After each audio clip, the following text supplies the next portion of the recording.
મોલમાં ફૂડ ટેસ્ટિંગની આડમાં ચાલતું drugs racket ઝડપાયું. લંડનથી અપાતું હતું સંચાલન.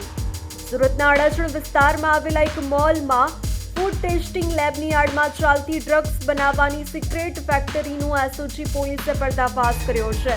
આ સમગ્ર નેટવર્કનું સંચાલન લંડનમાં બેઠેલા એક માસ્ટર માઇન્ડ દ્વારા કરવામાં આવતું હતું, જેની સૂચના મુજબ સુરતમાં 3 યુવકો કેમિકલ પ્રોસેસ દ્વારા ડ્રગ્સ તૈયાર કરતા હતા.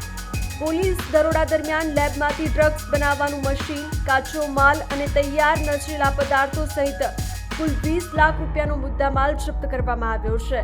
આ પકડાયેલા 3 આરોપીઓ કેમિસ્ટ્રીના જાણકાર હોવાનું સામે આવ્યું છે, જેઓ રાત્રિના સમયે છુપી રીતે આ પ્રવૃત્તિને અંજામ આપતા હતા.